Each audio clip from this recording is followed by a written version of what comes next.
Добра вечер, почитувани гледачи. Јас сум Драган Милосањевиќ, а вие следите емисијата Заспи ако можеш. Влегуваме во последната недела од предизборната кампања за локалните избори. Ако до сега беше жешко, сега ќе биде уште пожешко. Влегуваме во последната фаза од ветувања и преземање обврски за она што ќе треба да се направи откако некој ќе победи, ќе стане градоначалник или ќе биде дел од Советот на општините и на градот Скопје. Но мојата одлука за вечерва е малку да се тргнеме од политиката, само вечерва, затоа што сметам дека животот носи и други аспекти, не е се нели само политика, животот е сепак нешто поголемо. А јас сум убеден дека животот и историјата ги прават креативците и иновативните луѓе, оние кои што имаат храброст да направат разлика, луѓето кои што се осмелуваат така, да речам, впрочем, целата наша историја ја пишувале тие што се осмелувале, тие што правеле прв чекора, не тие што само следеле. Мојот вечерашен гостин е, според мене, токму таков, универзитетскиот професор Орце Симов. Добра вечер. Добра вечер и благодарам на поканата. Имаме многу теми за разговор со вас, професоре. Ќе зборуваме и за криптовалути, ќе зборуваме и за храброста да се излезе на берза, да се тргува. Ќе зборуваме за многу работи, но за почеток сакам да влеземе со она што се појави во јавноста, но се уште не доби толку големо значење, иако вие го промовирате најмногу. Вие сте инаку председател на комисија во АЕК и на некој начин сте заложен за онаа фамозна телекомуникацијска кула која што се издигна водно веднаш до крстот. Скопјани знаат за што станува збор, верувам дека и сите во Македонија. Највисоката кула воопшто било кога изградена во Македонија. Претпоставувам дека е така. Да, телекомуникацијската кула е највисок објект во Македонија. Вкупната висина кога ќе се изгради се комплет и кога ќе се постави последната антена што треба македонска радиодифузија да ја постави сега на врвот на челичната конструкција, ќе има висина околу 155 метри и со таа висина е највисок објект во моментот во Македонија. Па веројатно и пошироко, се не знам. Веројатно и пошироко, да. Инаку телекомуникацијската кула е започната да се гради 2012 година. Така е, цел еден век помина од тогаш, да. Помина доста време, ние сега се обидуваме да вложиме максимални напори да ги разрешиме сите нерешени проблеми изминатиот период и да го завршиме што е можно побрзо тој објект. Инаку телекомуникацијската кула наводно е атрактивен објект со футуристички изглед, неправилна геометриска форма, која што привлекува внимание и се надевам дека заедно со крстот кој што се наоѓа во непосредна близина на телекомуникацијската кула ќе бидат атрактивно место и за привлекување и на гости и на туристи и од тој аспект да добиеме посебна употребна вредност на самата телекомуникацијска кула. Така, то несомнено ќе биде така, јас ако не се лажам, се предвидува и ресторан тамо и тоа е ресторан кој што ќе се движи, нели, ќе се врти. Да, па телекомуникацијската кула на неа има 4 платформи кои што имаат од прилика од 199 до 201 метар квадратен, значи во просек 200 метри квадратни корисна површина. Има 4 такви платформи. Инаку телекомуникацијската кула започнува од надморска висина кота 1034 метри. Таа се состои од повеќе главни компоненти. Најглавна компонента е бетонското стебло или бетонскиот столб кој што е висок 115 метри. Тој на почетокот има поголема ширина во долниот дел и понатаму како се качува нагоре се стеснува. Инаку тоа е доста цврсто бетонско стебло кое што се состои од посебен така наречен самоливен бетон. Надолу во карпата има темели кои што се со должина од 8 метри. Има во бетонското стебло челични профили кои што се со фи 40 мм поставени на 5 мм растојание и сето тоа е пополнето со така наречен самоливен бетон. Конструкцијата е тестирана во Институтот за земјотресно инженерство во Скопје и значи максимално е стабилна. Максимално е стабилна, издржува и земјотрес од 10 степени по Рихтеровата скала. Не дај Боже да дојде до такво нешто, но добро. Не дај Боже да дојде до такво нешто. Потоа на тоа на тоа бетонско стебло е монтирана челична решетка која што ја поставивме последниот период, последните неколку месеци. Таа има висина 27 метри и на неа ќе бидат монтирани антенски системи на македонска радиодифузија пред се антенски системи за дигитално радио, за така наречено ТДАП радио, и на челичната решетка што е 27 метри висока над неа треба да се монтира исто така антенски системи од македонска радиодифузија, 3 сегменти од по 5 метри висина, така што вкупната висина на целиот објект ќе дојде околу над 155 метри и со тоа ќе биде највисок објект во моментот во Македонија.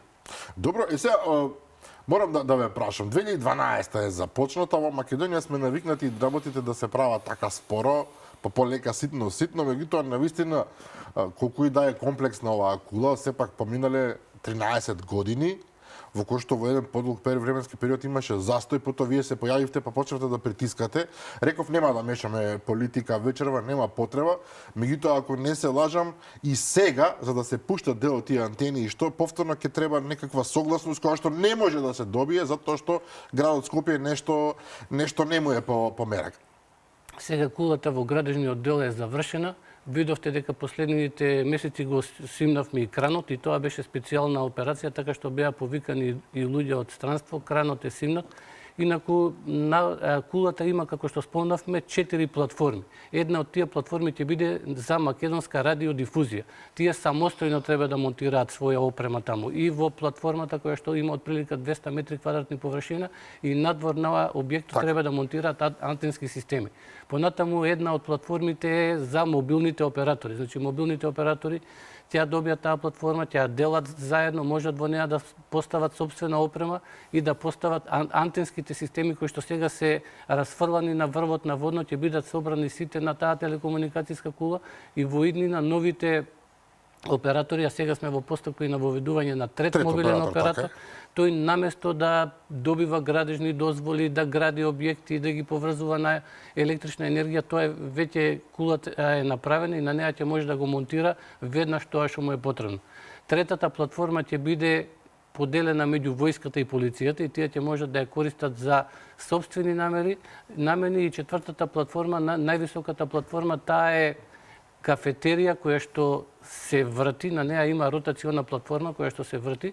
Брзината на вртење е променлива, меѓутоа кога ќе се употребува, ќе биде наместена на брзина да врти еден круг, односно 360 степени за еден час.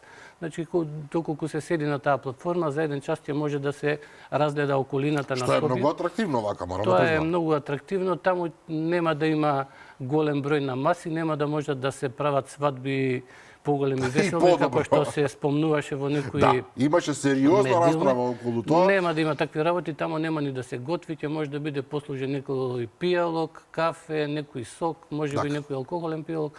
Значи, добро, ова да го расчистиме, бидејќи навистина се појави една нервоза во јавноста, дека тамо ќе се прават чуда заради атрактивноста на местото, и нормално се знае дека од Средноводно нагоре не може да се оди со автомобили, сега овдека излезе па како ќе одат свадбарите со 100 автомобили нагоре и така натаму, значи оваа работа отпаѓа целосно.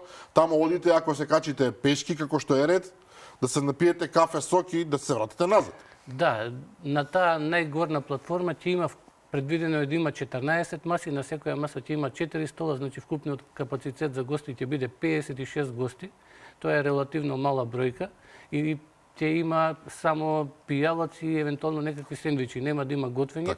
Инаку патот до тамо го регулира град Скопје, во моментот на Средноводно има рампа, така да со возила не е дозволено качување нагоре, до кулата може да се стигне или со пешачење или преку жичарата во временскиот период во кој што работи самата жичара. Така, го избегнавте политичкиот момент, јас колку што знам, велам дека се чекаат некакви дозволи за се да се заврши, меѓутоа чисто да го финишираме овој дел од разговорот, кулата е во она стандардна смисла готова, сега се работи за финеси практично. Се работи за финеси, останува уште поврзувањето на мрежата од ЕВН, за тоа ни се потребни некакви урбанистички планови одобренија за поврзување на таа мрежа од ЕВН, инаку таму има и два агрегати кои што се со јачина над 1 мегават, доколку снема електрична енергија, да може самиот објект така. Се напојува од тие дизел агрегати. Понатаму во изминатите неколку месеци беше решен проблемот со пречистителна станица која што беше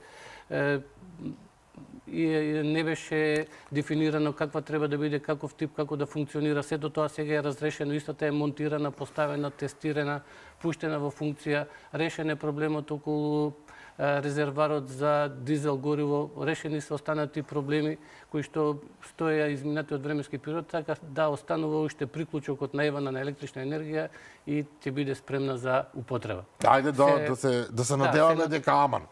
Се надеваме дека исто така таа ќе представува и едно идно, атрактивно обележје на градот Скопје и да се радуваме дека нешто е направено и изградено. Така. Ајде сега на кратко нешто да поспоруваме за идните аспекти на регулацијата на електронските комуникации. Ова е многу важно, вие сте и во овој сегмент засегнат. Секогаш таа регулација на електронските комуникации кај нас е во некаква сенка магла на недоволно познавање, веројатно за неговиот дел граѓаните тоа и нејасна целосно форма, па може да ни кажете нешто повеќе за тоа? Сега има револуција во светот, во индустријата, значително се менува самиот економски светски поредок, економијата, дигиталниот свет значително ја трансформира самата економија каква што ја подразбиравме во светот, ги бриша границите на пазарите и тоа влијае и од аспект на тоа што треба понатаму да работат регулаторите. Агенцијата за електронски комуникации како регулатор понатаму во иднина треба да го прилагодува и своето работење. Ако до сега се регулира ресурсите кои што ги користеа телекомуникацијските оператори, како фреквенции, пазарот ако се контролираше, делење на броеви и така натаму, понатаму во иднина имаме предизвици и во делот на новиот дигитален свет, дигитална економија, вештачка интелигенција и така натаму. Треба да почнеме да размислуваме за така наречени regulation sandbox. Тоа е концепт во кој што мора да обезбедиме на тие што сакаат да пробуваат нови технологии, тоа да го направат без да инвестираат големи финансиски средства и да не поминуваат низ комплицирани процедури. Можеби некој сака да пробува некоја нова иновативна технологија со која што ќе произведе некој производ и услуга погоден за продажба на целиот свет, со кој што ќе генерира дополнителна додатна вредност, меѓутоа тоа во одреден сегмент да опфаќа потреби некој што ги регулира одреден регулатор. Ние мора тоа да го овозможиме во лимитиран временски период, без комплицирана процедура и без плаќање, таквиот економски оператор да може да ги испроба тие технологии. Мораме да бидеме ориентирани, да им помагаме на поединците и на компаниите да можат да иновираат, да генерираат нова вредност и да креираат, да не ги ограничуваме со силни регулаторни постапки и процедури. Со непотребна бирократија во превод. Со непотребна бирократија, затоа што самата регулација, доколку е во прекумерен опсег, прекумерен обем, таа ја гуши економијата и ги гуши и самите иновации. Затоа што доколку некој иноватор, доколку некоја компанија има иновативен производ, и доколку за тоа треба тој да спроведе комплицирана процедура, тој би се откажал од тоа. Значи мора да го прилагодиме самото принцип на работење, да им одговара на луѓето и на компаниите што работат во нашата земја. Значи американскиот систем, а не европскиот, најкратко кажано? Да, постои една шега која што се кружи во светот, а тоа дека Америка иновира, Кина копира, а Европа регулира. Ние гледаме дека во моментот во најголемите 20 компании во светот, кои што имаат маркет капитализација голема и подредени по таа листа нема ни една европска компанија. Има амерички компании, има Сауди Арамко, тоа е нафтената компанија на Саудиска Арабија, има неколку кинески компании, нема ни европска компанија, затоа што и сега таа шега е прилично точна со промена во тоа да веќе во последниот период Кина не копира, туку веќе почнува самостојно да иновира, почнуваат самостојно да градат фабрики кои што произведуваат чипови за вештачка интелигенција, прават оперативни системи за мобилни телефони, така да ако до сега копира, сега веќе земаат и значителен удел во самото иновирање. Но Европа каска, тоа е основата, заради регулацијата, заради преголемата регулација. Европа каска, меѓу другото и заради преголемата регулација. Затоа мора и ние во Македонија да регулираме толку колку што е потребно, но не повеќе од тоа, затоа што секоја прекумерна регулација воведува нова бирократија и која што прави висок праг и на компаниите и на луѓето кои што сакаат нешто да работат и многу од нив се откажуваат и не сакаат да го прескокнат тој висок праг. Значи мораме да ги симплифицираме работите. Апсолутно се согласувам за ова и навистина мислам дека и во тој правец одат сите најави од нашите политичари ако сме реални, меѓутоа тоа конечно да премине во пракса, а не само на зборови. Има уште еден момент во овој аспект што ме интересира, потоа преминуваме на нешто уште поинтересно. Многу се зборува за таа фамозна дигитализација. Министерот Стефан Андоновски е пуштен на најако што се вели, создава тамо, прави, пусти целото министерство. Многумина не прават разлика кај нас меѓу дигитализација и дигитална трансформација, што е интересно, а постои нешто се рекува и дигитизација, да. Чисто за јавност, кои се разликите меѓу овие три поими? Па тоа се едни термини кои што во последниот временски период често се среќаваат и се интересни за употреба, многу често се користат и во приватниот и во јавниот живот, се креира некоја фама околу нив, меѓутоа во суштина се состои околу тоа да се оптимизираат процесите, да бидеме поефикасни. Значи, дигиталната трансформација овозможува ние да имаме систем кој што има поголема ефикасност. Ние ако ја земеме физиката, таму има една формула, коефициент на полезно дејство кој што е еднаков на количник од добиената корисна енергија поделено со вкупно вложената енергија. Да речеме, ние кај еден дизел мотор или мотор со внатрешно согорување имаме коефициент на полезно дејство што е помало од 50%. Значи, вложуваме 100% енергија од тоа во движење, во корисна работа, добиваме не помалце од 50%. Другото се ослободува во триење, во топлина, во некои други системи кои што се потребни за да се добие таа реална работа. Кај електромоторите тој коефициент на полезно дејство се движи над 90%. Кај трансформаторите е 98%. Имаме некаква примарна намотка, тамо носиме енергија, на секундарниот дел добиваме над 98%, значи прилично висока ефикасност. Дигиталната трансформација овозможува системите да имаат поголем коефициент на полезно дејство и во тоа се состои, тоа е фундаментот на самата концепција. Ние ако имаме дигитално трансформирани државни институции. Тоа значи дека тие ќе добијат поголем коефициент на полезно дејство, односно ќе постигнат повеќе со 1 денар платен данок, или 1 евро или 1 долар. Ако вложиме, да речеме, 100 милиони денари без со 30% коефициент на полезно дејство, ние ќе добиеме корисна работа за 30 милиони денари. Ако ни става дигитална трансформација, ние го зголемиме коефициентот на полезно дејство на 60%, ќе добиеме 60 милиони денари корисна работа за 100 милиони денари вложен. Значи, суштината во дигиталната трансформација не е да се контролираат луѓе, туку да се подобри, да се оптимизира, затоа што ние како земја сме во конкуренција на другите земји. И ако заостануваме, нашите граѓани нема да имаат толку добар живот. Нашите компании нема да функционираат во околина која што е погодна за водење на бизнис. Останатите земји ќе имаат поконкурентна околина за водење на бизнис и тоа ќе значи селење и на населението, па и на бизнисите надвор од државата. Тоа е, да речеме, како ние сега имаме автомобил што има коефициент на полезно дејство 30%, а друг некоја соседна држава, например, има автомобил што има корисно дејство 60%, и таа истата работа ќе ја врши со двојно помалку гориво, значи ќе биде поефикасна од нас. Затоа ни е потребна таа дигитална трансформација. И во изминатиот период и на кризи многу извештаи покажаа дека земјите кои што се дигитално трансформирани, кои што имаат дигитално трансформирани институции и компаниите кои што имаат дигитално трансформирани институции полесно ги пребродуваат кризите. Суштината, фундаментот е зголемениот коефициент на полезно дејство по формулата која што ја знаеме од физиката, корисна работа поделено со вкупна работа. Значи, мене многу ми се допадна. Морам да признам начинот на кој што го објаснивте со оваа формула. Самата формула не ја познавам, бидејќи сум заборавил, ако сум учел во 8 оделение можеби. Меѓутоа, логиката на нештото, на начинот на кој што го објаснивте едноставно е совршена. Тоа е тоа. Добивате поголема вредност за исто вложени средства. Во превод штедите. Или истата вредност за помалку вложени средства. Значи ќе можеме да направиме нешто повеќе. Добро, на пример една Естонија или некој таков, не знам, Естонија е особено квалитетен пример за тоа. Со таа нивна фамозна дигитална трансформација направија чудо.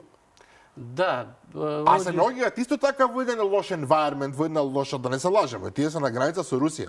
Постојано се тресат дека нека бомба ќе им падне тамо, меѓутоа целото општество влезе во приказната и го направија тоа што го направи. Има повеќе примери околу тоа, да се навратиме само околу тоа што го поставивте како прашање, што значат тие термини дигитизација, дигитализација и дигитална трансформација.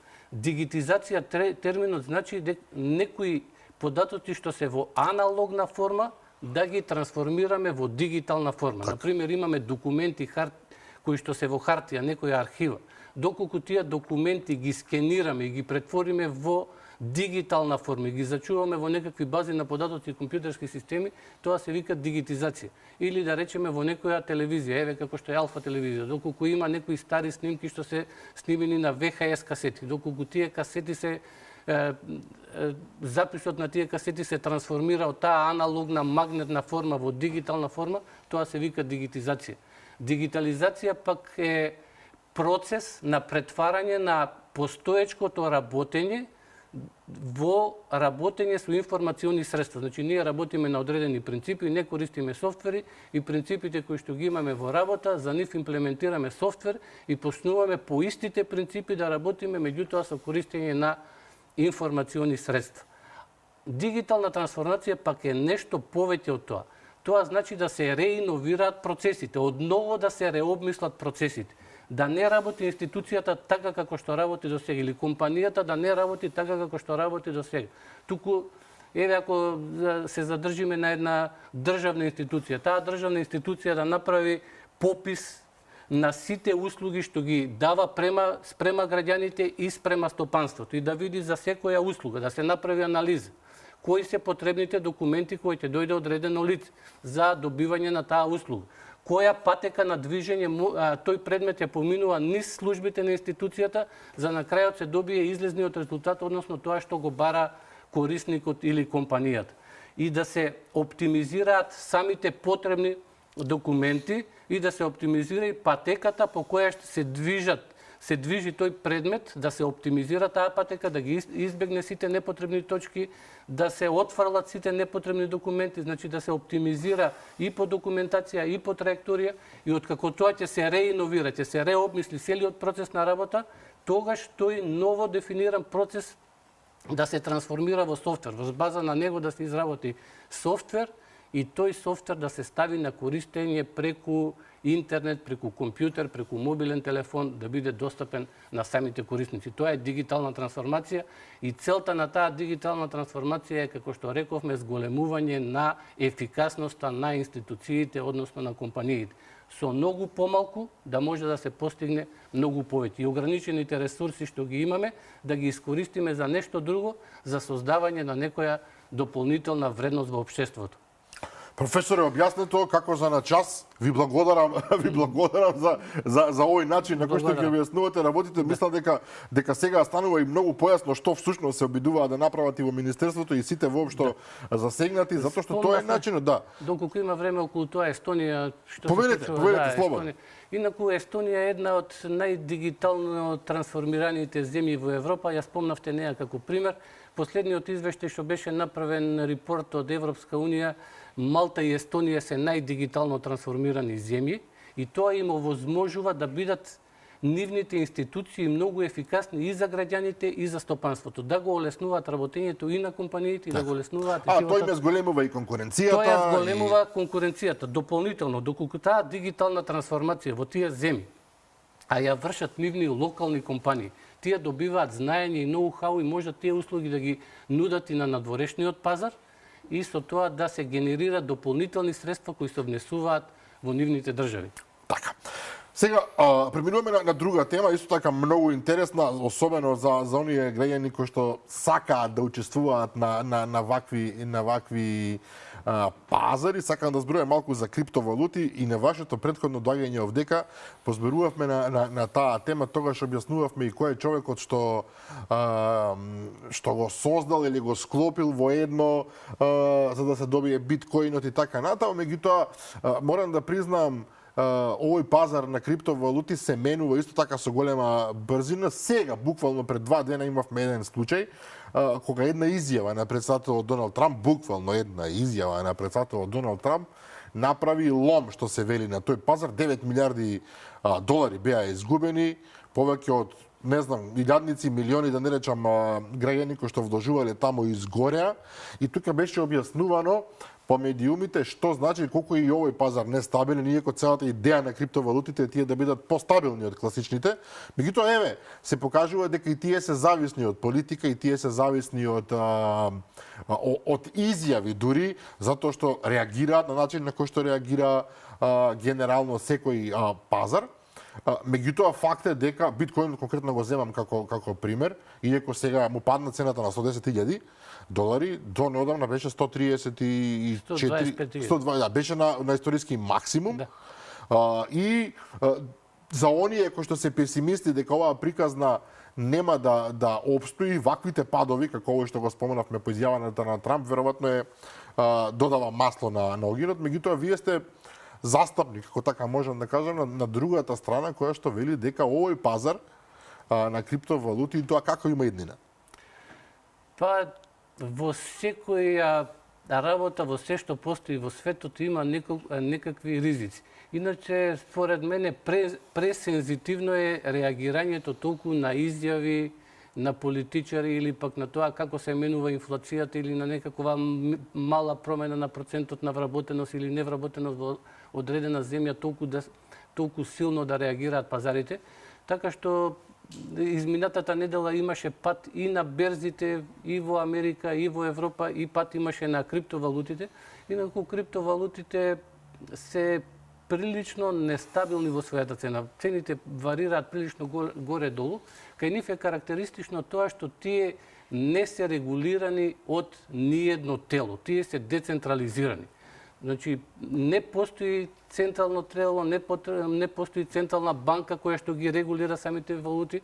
Тие имаат одреден протокол, одреден математички концепт по кој што функционираат и однапред се знае колку ќе има емисија, кога ќе се издаде одредена количина на криптовалути, како се издава и така натаму. Значи, не може тоа некој со политичка или со било каква одлука тоа да го менува. Карактеристиката е дека не се регулираат од некакви централни институции. И тоа им дава за оние што сакаат да веруваат во слобода, така да кажам, им дава простор да веруваат дека не се контролирани.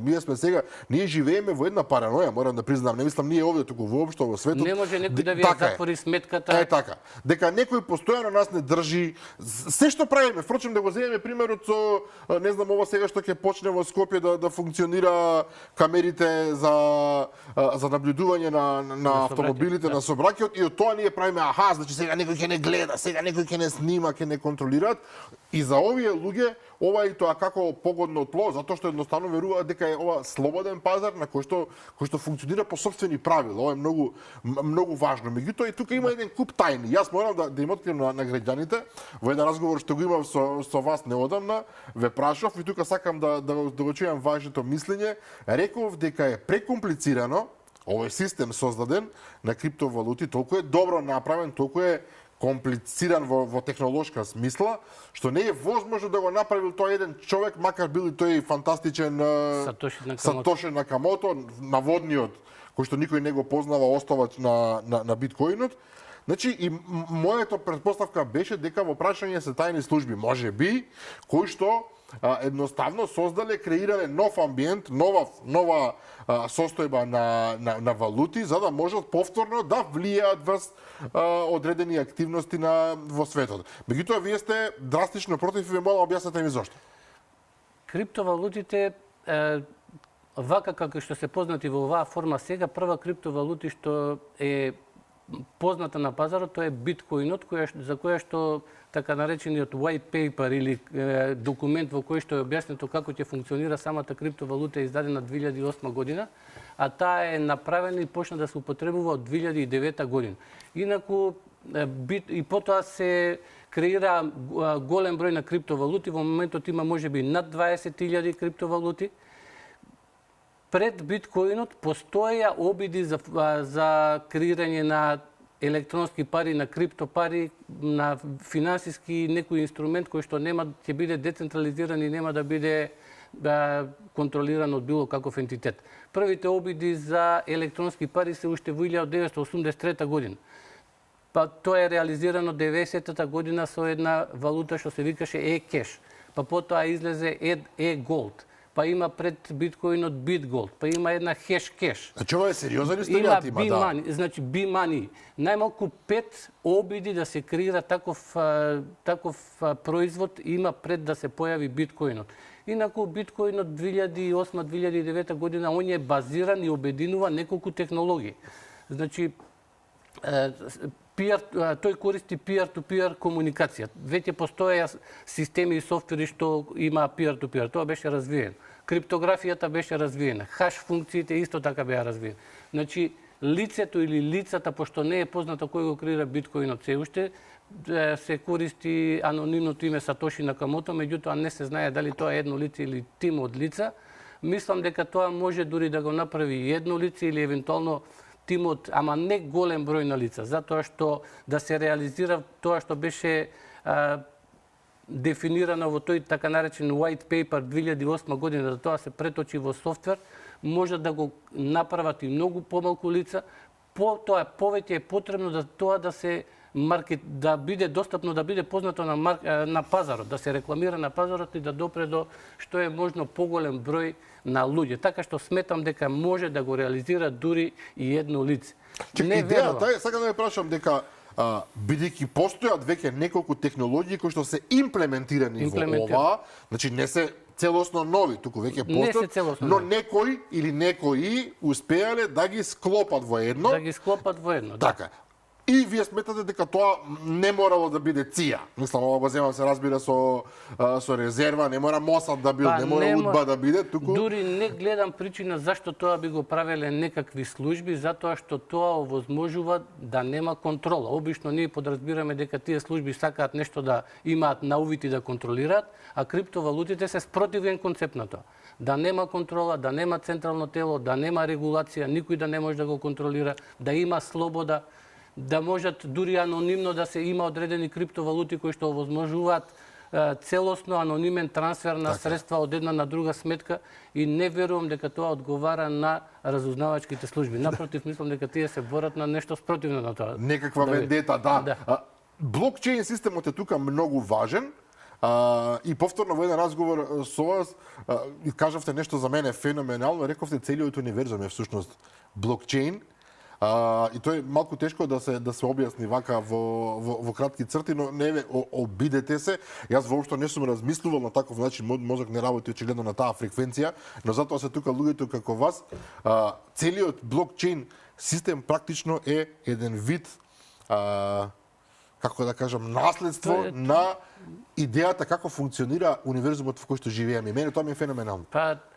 Блокчейнот всушност е база на податоци. Тоа е отворена, дистрибуирана база на податоци која што се наоѓа на многу компјутери во целиот свет. Тоа е отворена книга. И сите записи во таа база на податоци може да ги гледа било кој.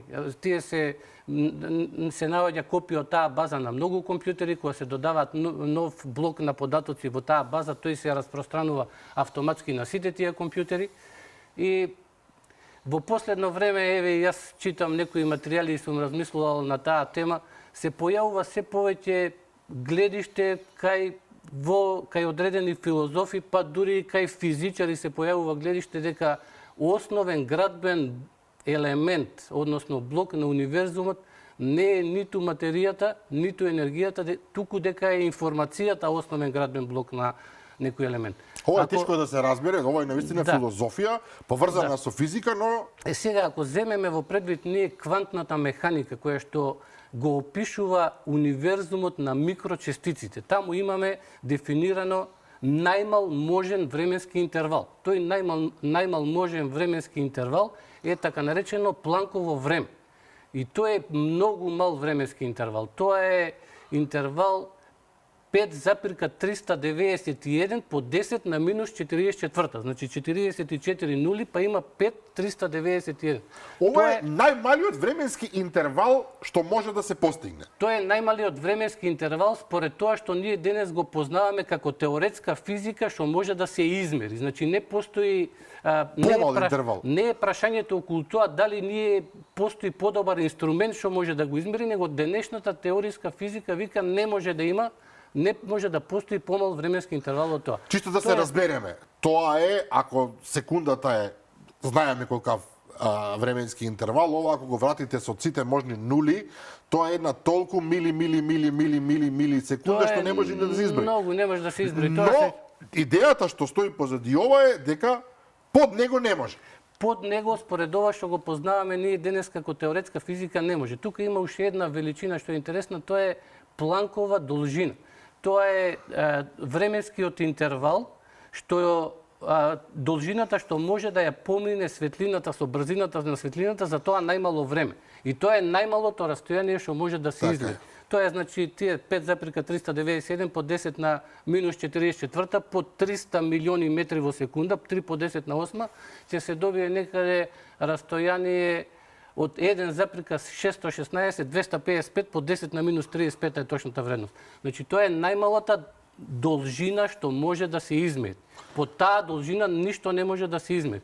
И значи сега тука се појавуваат филозофски прашања, може нема да имаме доволно време. Јасно ми е, меѓутоа вклучот е дека ова ја менува логиката Ова ја менува логиката. Дали, да речеме, може да размислуваме и да се дебатира дали универзумот е континуален или можеби е дискретен. Можеме ние да речеме прескокнуваме што е движење. Според една елејска филозофска школа, вика движењето е збир од мирување. Збир од мирување. Значи можеби тело кога се движи прескокнува од точка на точка дискретно и тие точки меѓусебно се оддалечени на тоа Планково растојание. Сега ако земеме во предвид многу интересно. Ако земеме во предвид дека рековме дека најмалото време што може да се измери е тоа со 10 на минус 44 5,937 по 10 на минус 44, дали постои, дали можеме да кажеме дека не постои временски не е битно времето што е помало од тоа, бидејќи и нема дали постои таков временски интервал. Значи можеме тогаш универзумот да го посматраме како еден блокчейн во кој што сите информации што ги опишуваат сите честици што постојат во универзумот, заедно со нивните атрибути кои што ги опишуваат сите нивни карактеристики, да се ставаат во еден блок од информации кои што има временски интервал еднакво на Планковото време.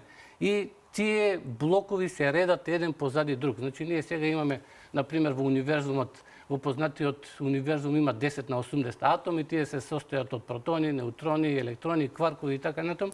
Сите тие честици имаат своји карактеристики, тие се опишуваат со некакви атрибути и доколку сите тие информации што ги опишуваат сите тие честици ги ставиме во еден блок и понатаму универзумот транзитира, наредната состојба е во наредниот блок, наредниот блок. И секој блок е еднаков на толкаво време да помало не може да биде. Еднаков на најмалиот можен временски интервал. Можеме да размислуваме дека едноставно и самиот универзум е еден блокчейн, една база на податоци во која... Неверојатно. Неверојатно, но овдека морам да ве прашам, луѓево што блокчейн системот го смислиле во технологијата. Мислите дека ја сватиле оваа филозофија пред сите?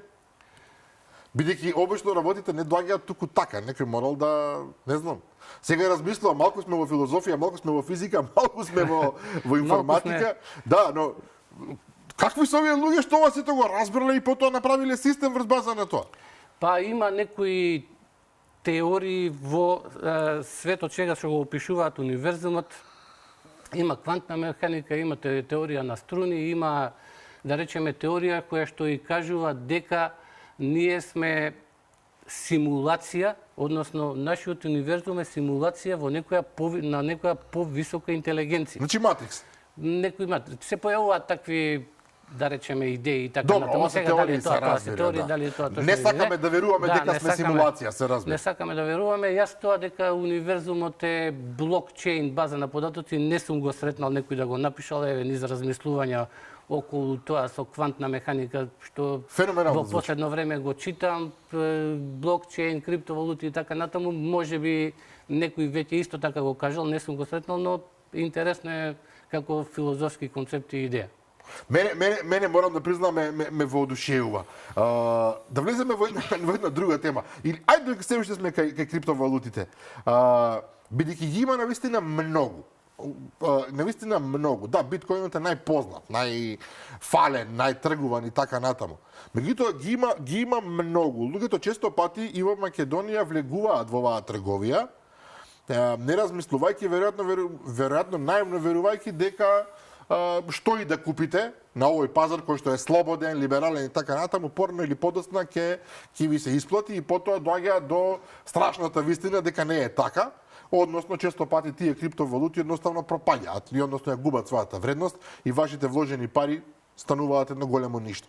Што е паметно да се држите за главниот, за биткоинот, ги има таму уште 2-3 што се познати, или треба да се ризикува сепак? Па, колку повеќе се ризикува, толку е поголема шансата за профит, но и поголема и шансата за загуба. Зависи. Но ова е вака во се, не само кај криптовалутите. Тоа е така во се. Значи, може да дојде до загуба доколку се инвестира во криптовалути од повеќе аспекти. Едниот и, да речеме, по-нестрашен аспект е да ако некое лице се вклучи во тој бизнис со криптовалути, направи акаунт на некаква берза, најпозната е Binance во светот и најголем обем на тргување има, и таму може да купи одредени криптовалути, може да купи некои криптовалути што сега изгледа дека имаат некаков потенцијал, меѓутоа во иднина брзо го губат тој потенцијал и се губи вредноста. Тоа е по-нестрашниот момент. И сега треба да се проучува, затоа што во моментот има над 20.000 криптовалути, треба лицето кој што сака да се впушти во тоа да го проучи, менаџерскиот тим кој што постои за таа криптовалута, да го прочита тој white paper, односно концепт кој што стои за таа криптовалута, дали има иднина, да размисла дали има иднина, дали нема иднина и така натаму. Ако нема толку време, ресурси, енергија за такво проучување, тогаш најдобро е да се држи и да инвестира во првите 10 кои што ги има на CoinMarketCap. Има еден вебсайт CoinMarketCap. Таму се може да се сортираат, да се редат по различни величини, може да се сортираат по вкупна големина на пазарот, маркет капитализација, и евентуално да инвестира во првите 10 од нив што ги има. Тука се биткоин, етериум, се прилично сигурни да не ризикува многу и со тоа многу се намалува веројатноста да се загубат средствата, затоа што се очекува во иднина дека вредноста на криптовалутите ќе расте од повеќе аспекти. Иако морам да кажам и тука има некои ризици, да речеме, ние светот во наредните 30 години ќе се промени многу повеќе од колку што се промени претходните 30 години. Значи, многу поголеми промени ќе настанат. Не знаеме што ќе се случува. Дали тие криптовалути уште ќе бидат, се надевам дека ќе бидат актуелни, меѓутоа не може тоа да се тврди со 100%. Дополнително мора да се има во предвид постквантум ерата. Квантните компјутери можат да ги загрозат, да ја загрозат сигурноста на блокчейнот, на денешните криптовалути и на други сигурносни системи. А квантните компјутери се повеќе и повеќе се развиваат и се повеќе наоѓаат употреба. Значи, самите криптовалути, базите на податоци, софтверите и механизмите кои што ги користат, мора да ги прилагодат на постквантум ерата. Ако тоа не се случи, тогаш може со употреба на квантни компјутери од јавниот клуч да се добие приватниот клуч, затоа што тие хаш функции имаат одредени можности да се врати назад од јавниот во приватен клуч, а тоа квантните компјутери кои што работат во одредени области со експоненцијално поголема брзина од класичните компјутери, можат да ги пробијат и да го нарушат концептот на криптовалута. Тоа значи тоа што ќе има квантен компјутер може да направи ршум, најпросто кажано. Да, може да направи ршум, но се работи на тоа да криптовалутите, го спомнувам само како можност да се има во предвид тој вид на ризик, работат тие што ги развиваат криптовалутите, што ги одржуваат на постквантум ерата. Дополнително реков дека во наредните 30 години многу ќе се смени светот, не знаеме што ќе се случи. Така што сепак може да има одредена доза и на несигурност и затоа препорака моја е за сите што сакаат да се впуштат во тој свет да внимаваат и да го вложат само тоа што можат да го изгубат, односно што нема да ја загрози нивната стабилност како лице. Многу често во светот на криптовалутите доаѓа до загуба на средства затоа што луѓе се измамени. Има разни луѓе, сајбер криминалци кои што ги користат слабостите на луѓето, непознавањето на одредени теми, така што многу често се случува тие да влажуваат практично во нешто што не постои. Тоа е исто како да отиде некој со реални средства во некоја менувачница и да купи долари кои што се отпечатени на хартија. Значи може да купи нешто што фактички нема никаква вредност и да тоа го гледа во некаква апликација на мобилен телефон, а тоа фактички да нема никаква вредност и буквално кажано е исто како долари отпечатени на фотокопир. Што не вреди ништо. Што не вреди ништо. Значи мора да се проучи, да не се верува на лица кои што ве контактираат преку мобилен телефон, преку Телеграм, преку Вибер, преку Месенџер или преку било каква друга апликација. Треба да се има одредени познавања како да се работи во светот на криптовалутите за да не дојде до несакани загуби, а знам дека кај многу луѓе има дојдено до прилично големи суми на вакви загуби со измами. Да. Самиот влеговте во приказната со берзите, тоа ми е последната тема за вечерва. Времето ни е за жал кратко, меѓутоа ќе се обидеме. Акции во компании, излегување на берза за многу луѓе исто така е многу примамлива активност во последниве години. Луѓето сакаат да се пробаат, особено откако се отвори тој пазар своевремено. Не можеше секој да тргува на берза, меѓутоа сега се отвори можност за сите и луѓето исто така се обидуваат да направат пари тргувајќи на берзите во светот, што исто така според мене е исто така своевидно коцкање, затоа што едноставно вие не можете 100% да знаете како ќе флуктуираат акциите на берзата. Вие не можете со сигурност да кажете дека оваа или онаа компанија, колку и да е моќна, колку и да е развиена, навистина ќе опстојава во постојан раст и дека вашите пари вложени, напамет зборувам, не знам, 1000 евра за толку и толку акции таму, сигурно ќе пораснат, а луѓето просто, да не земаме сега примери од неодамнешното минато, сакаат нивните 1000 евра за кратко време да станат 10.000 евра или 100.000 евра. Тоа не може баш така. Ворен Бафет, ултра богат човек, кој што и тоа како најмногу ја разбира берзата на светот, вели дека на годишно ниво човек може 10 до 15% прилика да заработи и тоа е тоа. Се над тоа е веќе шпекулација. Меѓутоа човечкото око е такво, луѓето сакаат да си ја пробуваат среќата. Ваш совет за ова? Инвестирање во берза значи дека треба да се имаат прилично комплексни знаења и од финансискиот свет и од технологиите, односно од секторите на компании во кои што се вложува. Значи не е доволно да отворите само ваш акаунт и да речете ај сега јас ми личи дека овие се добри. Најдобро е доколку некој сака да инвестира, а нема доволни познавања ниту од финансии, ниту од технологија, ниту пак од секторите во кои што сака да инвестира, тогаш да направи инвестиција во така наречени инвестициски фондови.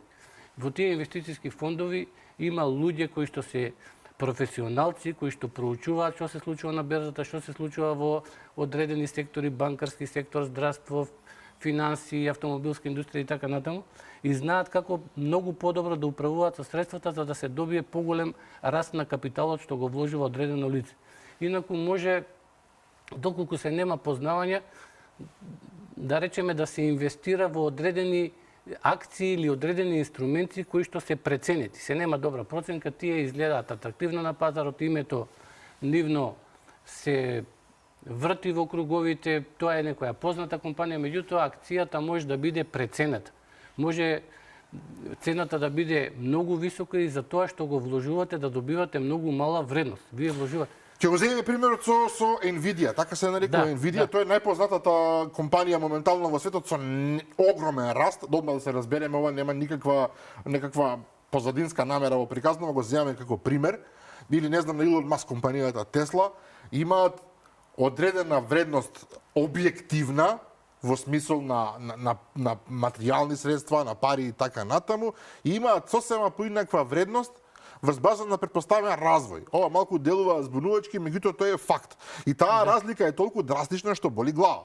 Да, интересен е примерот што го спомнавте за Nvidia. Таа во моментот е компанија која што има најголема вредност во светот и таа вредност е околу 4,5 трилиони долари, односно 4500 милиарди долари. Тоа е страшни Тоа е пари, да. огромна вредност. И таа компанија, според една анализа што од пред 5 дена, има маркет капитализација, односно вредност, од сите биг фарма компании во светот. Значи, од најголемите фармацевски компании во светот, сите заедно собрани. Има поголема вредност само Pfizer, Nvidia. Мерк, Така. Johnson, А знаеме Roche. дека тие не се сиромашни, така е. Значи, тие се огромни компании со огромен капитал, со огромни приходи и така натаму. И само една компанија има поголема вредност од нив. Тоа е прилично, да речеме, интересно како феномен. Ако ги земеме финансиските податоци за Nvidia има еден однос price cross book. Значи, цена на акцијата поделено со книговодствена вредност на акцијата. Кај Nvidia тоа е 45. Тоа е прилично висок процент и треба да го имаме тоа во предвид доколку некој сака да инвестира. Тоа значи дека имотот на компанијата по книговодствена вредност е 45 пати помал од пазарната вредност на компанијата. Ова е компанија возможно воопшто, меѓутоа ете. Да. Значи компанијата во моментот вреди има имот за 100 милиарди долари, а незината вредност според цената на акцијата е 4500 милиарди долари. Значи тоа е 45 пати повеќе и тоа може да биде прилично ризично во случај. А сите од друга страна сакаат да инвестираат бидејќи е најсилната компанија во светот. Тесла е нешто слично на тоа. Маркет капитализацијата на Тесла во моментот е околу 1320 милиарди долари. Price cross book индексот е 17,2, значи пазарната вредност е над 17 пати поголема од книговодствената вредност, што може да представува ризик и треба да се земе како ризик. Може ли ова, чисто за оние што ептен не разбираат, да земеме како објаснување? Тоа е како вие да имате ваш стан, кој што чини напамет 100.000 евра, меѓутоа вие велите го продавате за 4,5 милиони евра, што го и има луѓе што викаат, да, добра идеја да го купам за 4,5 милиони, затоа што... Во центар и може би ќе се смести некој дипломат да плаќа висока провизија. Ова е за мене прешпекулативно, меѓутоа навистина така функционира. Тоа е прилично шпекулативно. Сега има генерално, да речеме, до сега и Ворен Бафет, што го спомнавте претходно, они се... Јас сум повише поборник за нивната филозофија, тоа е така наречено value investing, односно инвестирање во вредносно инвестирање. Парадигмата тука е во тоа инвестирање да се наоѓаат компании кои што имаат потценета вредност, односно имаат фундамент, имаат добар менаџерски тим, имаат сериозен бизнис и вредноста на тие компании моментално на берзата е помала отколку што вреди самата компанија. И да се инвестират во такви потценети акции и тие да се чуваат долг временски период. И сега во последно време станува интересно тоа growth investing, значи инвестирање во раст, во иден раст.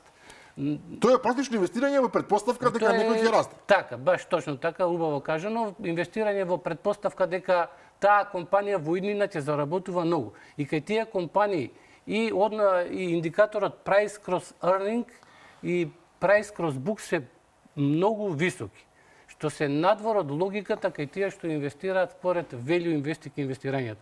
И самите тие параметри може да донесат добивки и профити, меѓутоа може да бидат и прилично волатилни, односно нестабилни на пазарот. Да речеме сега Nvidia објавува предвидување за продажбата и добивката во наредниот квартал и доколку тоа не се оствари, нивната акција паѓа во такви моменти значително надолу, затоа што самиот асет, односно имот на компанијата е многу помал од тоа што пазарот ја цени.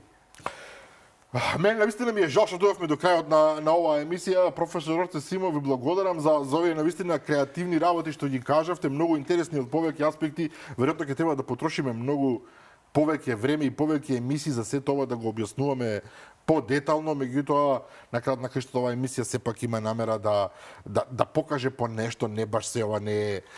Кој сака да учи може слободно кај вас да покажеме одредени поенти и правци, да. Токму така, ви благодарам за вечерашното гостување. Благодарам и на вас за поканата. Да.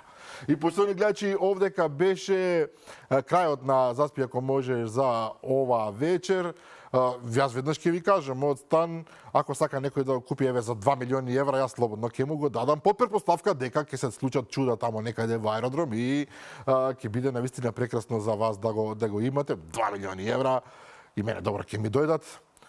До тогаш, утре во 15 часот репризното издание на оваа емисија, јас ви закажувам нова средба со мене и со нови гости утре вечер во 22:30. До тогаш пријатно.